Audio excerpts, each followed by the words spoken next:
What's up, LNS fam? Manuel here and welcome to another video of Lifestyles and Sneakers. Guys, nandito tayo ngayon sa pinakamalaking Adidas store dito sa Metro Manila o dito sa Pilipinas. Ito yung brand center ng Adidas, okay? Pasok na tayo sa loob. Let's go!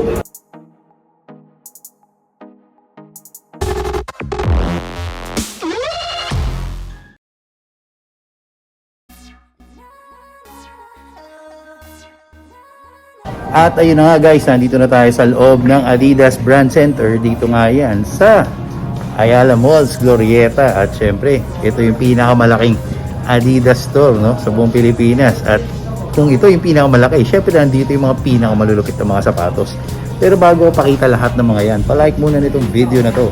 At kung hindi ka pa nakasubscribe sa channel, mag-subscribe ka na para lagi kang updated sa lahat ng mga pinapakita natin, mga solid na mga sneaker deals. At syempre yung mga solid na mga sapatos. At nga pala guys, baka naman interested din kayo sa food and travel. Kasi meron akong bagong YouTube channel which is ito, na fini-feature ko ang food and travel. Marami tayong masarap na mga pinag-food tripan dito na makikita nyo. Kaya kung interested kayo, do me a favor naman, palike na rin at pa-subscribe sa mga videos natin doon. Anyway guys, hindi ko na papatagalin, no? Simulan na natin. Dito muna tayo sa pang mga basketball. Okay, nandito tayo sa basketball area. At syempre, nandito yung mga bagong sapatos, no? So, simulan muna natin sa mga Dame. Okay. So, ito nga pala, yung Dame 8. Okay, nakakagaan pala nitong sapatos na to. Sobrang sorry. Parang gusto ko tuloy bumili ng ganito. 6,000 pesos siya, no? Unfortunately, dito sa store na to, parang bihirang-bihirang merong sale. Kasi nga, malulupit naman kasi yung mga sapatos. Saka ito yung parang pinaka, hindi siya flagship, pero ito yung brand center talaga nila. Kaya hindi talaga sila magse-sale ng malakasan dito guys. Okay, so ito again 6,000 pesos yan. Tapos ito magandang kulay, oh, white at dito may black, white and red, diba? 6,000 pesos din ang price ito. Dame 8. Okay, tapos syempre ito pa isa pang colorway. Ito yung pinakaunang nilabas nila na kulay, yung Dame 8, diba? Solid na solid. Okay, tapos bukod dyan, meron din dito syempre, ito matagal na natin nakikita to. Ito yung Dawn Issue 3 light stripe. Ayan. Tapos meron siyang iba pang mga kulay dito. Ito yung parang Lego colorway niya. Ayan. Ayan, nakalagay Lego. Ayan. Ang price ito guys is 5,800 pesos. Okay, 5,800 pesos. Tapos meron din siya nito. Ito yung parang USA colorway. Ganda rin, no? Panalo guys, diba? 5,800 pesos. At meron pa rin sila dito guys, itong mga luma nila na Dawn Issue 2. So ito 5,500, ito isa Venom 5,500 pesos. Dito naman guys sa gilid ko, ito naman yung mga Trae Young na sapatos. Alam ko marami sa inyo ang mahilig kay Trae Young, mahilig sa sapatos ng Trae Young. At ito yung mga bagong colorway, diba? Solid nito guys, so, para 6,500 pesos ang presyo nito. Okay, yung Trae Young na to, ito yung pinakabago. Actually ito medyo bago-bago lang rin to, pero hindi naman sobrang bago. Ayan, 6,500 pesos din. Tawag dito pa rin syempre yung mga dati ng colorway, which is solid pa rin. Ayan. Okay, ito yung so there. Okay, tapos ito naman yung Christmas colorway ni Trae Young, Trae 1. Okay, ito isa pa guys, 6,500 din to. Isa pang so there. Ayan, Trae Young din yan. Tapos ito yung Peaches colorway. Okay. Ayan. So 6,500 pesos ang mga presyo nito. Syempre dito naman guys yung mga Harden. So meron pa rin sila dito mga Harden Volume 5, which is ito. Ito yung isa sa mga pinaka-ayokong Harden sapatos, unfortunately. 7,000 pesos. Tapos ito isa pang colorway. Ayan, 7,000 pesos din yan. Tapos ito, nakikita nyo ba anong pinagkaiba ng dalawa? Parehas lang yung tsura niya, diba? Iba lang yung hits ng kulay.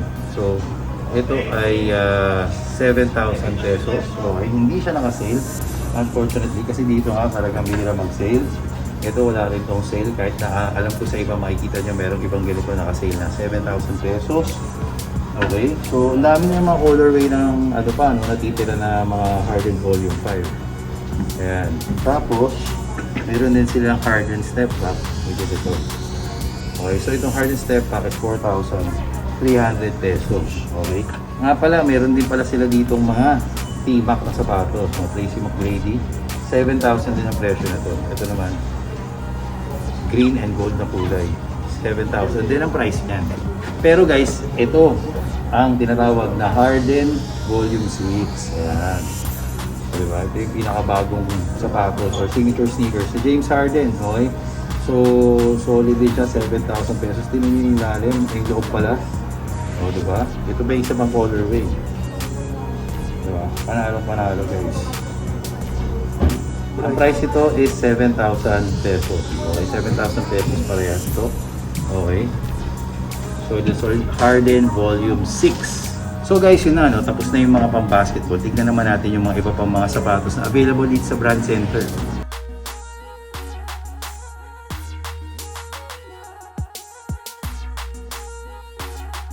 Okay guys, so nandito na tayo sa ibang section. Ito naman yung mga X9000 L4. So ito medyo bago-bagong kulay ito. Diba? Panalo rin. Jet boost na yung technology niya. Okay. Tapos, ito white na colorway. Ang price ito is 8,000 pesos guys. 8,000 pesos yan. Tapos ito naman yung L3, X9000 L3. So halo siya ng bounce tsaka jet boost. Okay. At meron din siyang isa pang colorway niya. Ito. Ay, meron din pala puti, di ba? So, meron siya ng triple black, meron siyang triple white, tapos meron siyang black and white. Okay, which is ito. Okay, so lahat, ito namang L3 pala is 6,000 pesos. Okay, ito dito naman, mga Ultra Boost na DNA. Okay, Climacool. So, parang bagong colorway ito, ngayon ko lang nakita. Solid din siya. Ang price niya is 9,500 pesos. Ito, isa pa. 9,500 din yan. Tapos ito yung Beckham na collab. Ito mas mahal to, 9,900 to. Tapos meron din siyang black. Ito maganda. 9,900 din ang price nito. Itong dalawang to, 9,900. Pero ibang mga Climacool, 9,500 pesos yan. Tulad nito. 9,500 lang yan. Okay. Kaya dito naman, mga iba pang Ultra Boost. Ito maganda oh. 9,500 din siya. Parang ahas, parang snake skin, di ba? Tapos meron din ditong human made. Interested kayo, ito 8,300 pesos. Okay, tapos meron ditong DNA din na Hong Kong. Ito guys ay 8,900 pesos. Okay, dito naman, ito Climacool na Ultra Boost din to. Price ito is 9,000. Tapos ito maganda oh, ganda ng kulay oh. Ito 9,500 din to guys, 9,500 pesos. Dito naman mga Lego, so dito lahat ng colorways ng Lego, no? So ito green and black, tapos meron din siyang yellow and black. Ito yan, yellow and black. And then meron tayo nitong white and blue at itong white and red. Ito pala guys, isang solid din na ano, no? Hindi ko alam kung anong characters to. Kung alam nyo, comment nyo naman dyan sa baba, no? So, ito ay 9,500. Arabic ba to? Kayo na bahala, comment nyo na dyan sa comment section kung ano to, kung alam nyo guys. Presyo nito, 9,500 pesos. So guys, dito naman sa likod ko, nakita nyo may screen. Ultra Boost 22 naman yung mga yan. So, meron silang lulubitang colorways dito. Triple white, okay? So, lahat siya white, oh. Ayan, 9,500 pesos yan, okay? Tapos ito, medyo magandang kulay, blue. May ibang shades ng blue, tapos merong avocado green. 9,500 din yan. Tapos meron silang nitong pula. Oh, parang triple red. 9,500 din yan. Ito naman guys, gray. Parang meron din itong colorway sa 21 eh. Ito 22 na. Ito triple black naman ha. Ultra Boost 22. So dito naman guys, ito yung mga 4D nila. So meron sila ditong Future Craft 4D, 14,000 ang price nito. So kung naghahanap kayo ng mga 4D, ito. Nandito nyo makikita yung mga solid. No? Ito naman, Ultra 4D, para siyang Ultra Boost. Pero yung dito, imbis na Ultra Boost, 4D. Okay, so yung upper niya Ultra, sa ilalim 4D. Okay, ang price ito is 14,000 pesos din. Okay, tapos meron siyang iba-ibang mga kulay. So ito yung isa pang colorway. Ayan, ito medyo maganda. Tapos ito parang Miami Dolphins yung colorway. Okay, 14,000 pesos din yan. Ito pa, isa pang colorway.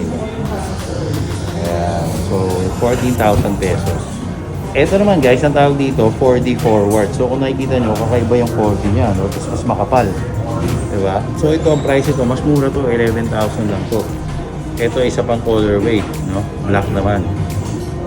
4D forward ang tawag dito, 11,000 pesos. Tapos may iba pa siyang mga kulay. Diba? Tulad nito. Ayan. Okay. Ngayon guys, ito namang isang to, ano rito, 4D forward pulse. Yung dito lang sa bandang likod niya, yung may 4D. Okay. Yung dito sa harap niya, hindi ko alam kung anong technology yung gamit dito. At ito naman guys, ay 9,000 pesos lang. Pero meron siyang ibang mga colorway tulad nito, yung white na to, 9,000 pesos din yan. Tapos ito naman, black and green, 9,000 pesos din yan. Tapos ito yung pinaka gusto ko sa lahat, simple lang, white and black. 9,000 pesos din lang yan. Dito naman guys, may mga iba pang mga Ultra Boost 22 tulad nito. O diba? Kita nyo? Stick din yung kulay nito eh. 9,500 yan guys, 9,500. 9,500 din yan. Tapos ito, 9,500. So, yung mga iba dyan, nakita na rin natin dati, kaya hindi ko napapakita ulit. Pero ito guys, cold ready ba to? Ano ba tawag dito? Water repellent siya yun, Ultra Boost 22. Water repellent. So, ang price nito, 9,500 din. So, kunyari, tumatakbo kayo kahit umuulan, pwede ito. Okay? Tapos, kung gusto nyo naman ng pangmalakasang traction, ayan, ganun din. Isa pang colorway ito. Nung, ano ba ito? Cold ready. Cold ready. Pang winter siguro to guys, pang winter. Wala namang winter sa atin dito. Ewan ko ba't nagkaroon dito. Pero siguro pag umuulan, pwede na rin. Diba? Tapos guys, ito meron sila ditong Ultra Boost 22 na pwede nyo palitan yung ayan o, may velcro. Napapalitan yung kulay nito. Di ko lang alam kung ilan ganito yung pwede nyo ipalit. Okay? Pero price ito, 9,500 din.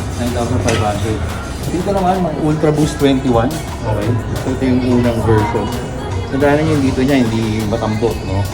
Ito yung mga iba pang colorway. Ayan. So madalas na natin nakikita yan, kaya hindi na natin lahat papakita. Pero ito ipapakita ko sa inyo kasi ito ay yung James Bond na Ultra Boost. Okay? Kita nyo, 007. James Bond yan guys. May iba-iba pang colorway yan. Tulad nito. 007 din to. Dito naman guys, ito parang natutuwa ako dito sa sapatos na to. Unang-una, napakagaan niya. Napaka-chunky niya. Parang tatangkad ka na. Parang ang gaan-gaan pa sa patas. Parang sobrang komportable. Adistar yung tawag dito at ang price ito ay 6,500 pesos lang. Okay, so meron siyang mga ibang kulay. So ito, tapos ito, tapos meron pa siyang ito. Ayan, solid na solid to, no? Parang ang sarap suotin itong sapatos na to. Ito naman guys, ito yung pinakabagong Solar Glide. Kung makikita nyo, boost yung ilalim. Kasi ibabaw niya, Solar Glide technology. Ayan. So ito guys, 8,000 pesos ang price nito. So guys, dito naman, Light Strike naman, sa Adizero. Napaka-solid din pantakbo nito. 9,000 pesos. Kung professional runner kayo or nagmamarathon kayo, pwede itong mga to guys. Diba? 8,000 pesos. 8,000 ba? 9,000 pesos pala. 9,000 pesos. Ito, Light Strike Pro naman. Ito yung 8,000 pesos. Okay. Ito guys, solid din. No? 9,000 pesos. Okay, 9,000 pesos. So guys, kung gusto nyo rin magpa-customize ng mga damit nyo, mga cap, pwede pati sapatos guys, pwede kayo dito sa Adidas Lab nila. Okay, so approach nyo lang yung mga staff. Tapos sila na bahala kung papakita sa iyo kung ano yung mga pwede nyo ma-customize. Guys, ito yung sample ng mga ibang pwedeng pina-customize. Pwede palagay Playboy, pwede palagay yung Jesus, pwede palagay yung pangalan mo. Ayan, makikita. Pwede nyo pa-customize yung Superstar. So mas maganda kung all white yung sapatos para mas madaling ma-customize. Dito naman sa section na to, dito yung Adidas Original section. At dito makikita nyo yung mga NMD rin. Diba? So itong NMD nito, 8,000 pesos. Okay. Tapos itong NMD naman ito ay 7,500 pesos. Ito, 7,500 din yan. Pero itong NMD na to, solid din itong NMD na to guys. So ito is 13,000 pesos. 13,000 pesos yan. Okay, itong isa 13,000 pesos din to. 13,000 pesos. Ngayon ito, ang chocolate yung kulay. 13,000 pesos din. Okay. Tandaan nyo guys, yung mga basic na NMD na ganito yung itsura, 7,500 yan. Okay. Pero pagka ganito yung itsura niya, Spec 2 na NMD, 8,000 pesos. Okay. So So guys, dito ko na muna tatapusin itong ating video. Dito nga yan sa Adidas Brand Center. Dito sa Ayala Malls Glorieta. Sana nag-enjoy kayo. And if you do, please press the thumbs up button down below. And if you haven't subscribed to our channel, please press the subscribe button and click the notification bell. Follow us on all our social media accounts. Till